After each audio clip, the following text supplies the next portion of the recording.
శరన్నవరాత్రి ఉత్సవాలు ఘనంగా జరుగుతున్నాయి. ఒంగోలు నగరానికి ప్రత్యేకమైన అమ్మవారి కళారాల ఊరేగింపు భక్తులు కోలాహలం, డప్పులు, వాయిద్యాలు, వివిధ రకాల వేషధారణల నడుమ అంగరంగ వైభవంగా నిర్వహించారు.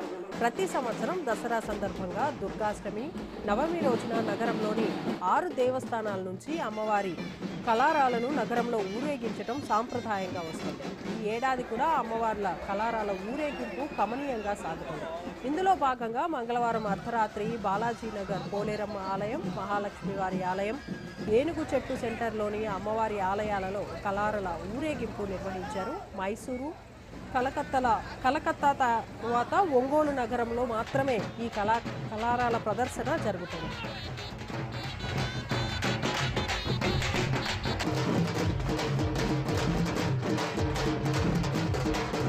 దసరా నవరాత్రుల్లో ఈరోజు అమ్మవారు దుర్గాదేవి అలంకరణలో భక్తులకు దర్శనమిస్తున్నారు.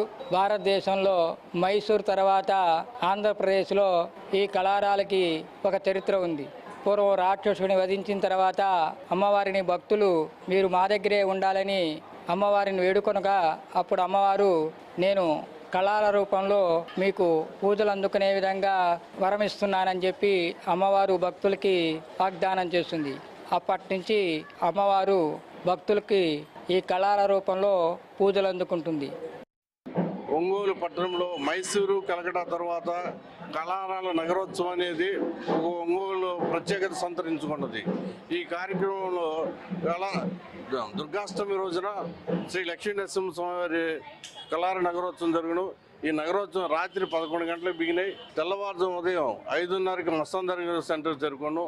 అదేవిధంగా అవతల దేవాలయాల నుంచి కూడా స్వామివారు, అమ్మవారు కూడా మస్తాన్ సెంటర్ చేరుకొని ఎంతో వైభవంగా ఘనంగా ఉత్సవం జరుగుతుంది. ఈ ఉత్సవం తిలకించడానికి ప్రజలందరూ దర్గా సెంటర్ చేరుకుంటారు.